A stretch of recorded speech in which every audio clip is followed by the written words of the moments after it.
Hello viewers, তো আজকে আমরা মূলত আলোচনা করব ডেটাবেস ম্যানেজমেন্ট সিস্টেমের কি কনস্ট্যান্টসের প্রাইমারি কি এটার কিছু কোয়েরি নিয়ে, অর্থাৎ আমরা কিভাবে ডাটা টেবিলে ইনসার্ট করার জন্য কোয়েরি কোডিং লিখব।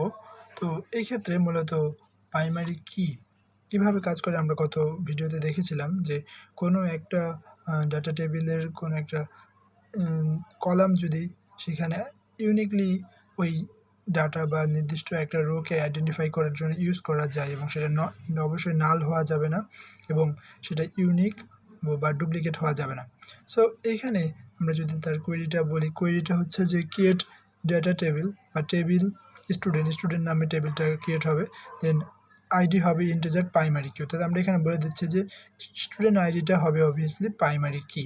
তাহলে এটা বলে দিলে কি হবে, আমাদের যদি এমন কোনো ডাটা আমরা দুইবার ইউজ করি তাহলে সেটা ইরর আসবে, আমরা একটু পরে সেটা দেখতে পারবো। দেন নেম হচ্ছে ভার্কার, অর্থাৎ আমরা এই নেমের ভিতরে সেটা বিভিন্ন ভ্যারিয়েবল ক্যারেক্টার ইউজ হবে, যেটা 20টা ক্যারেক্টার ডিফল্ট হবে। দেন এজ হবে হলো ইন্টিজার। এখন আমরা যদি ইন্টিজার এই কোয়ারিটা লিখি যে integer into student ID name age values 1 তাহলে আমাদের এটা এই ডেটা টেবিলে এইভাবে শো করবে 1 বাট আমরা যখন এটা করব যে integer students ID name age value হচ্ছে 1 তাহলে এই ক্ষেত্রে কিন্তু ইরর আসবে। কারণ কি? কারণ 1-এ একবার 18 ইনসার্ট হয়ে গেছে, এখন যদি আমরা আবার 1-এ আবার দিই তাহলে এটা হলো ডুপ্লিকেট হয়ে গেল, তো এটা ইউনিক হইল না। সো এই জন্য প্রাইমারি কি অবভিয়াসলি ডুপ্লিকেট হওয়া যাবে না, এটা ইউনিক হতে হবে। দেন আমরা যদি আবার insert into students name age values Zeeshan 16 এটা ইউজ করি তাহলে কিন্তু ইরর আসবে। কারণ কি বলুন তো?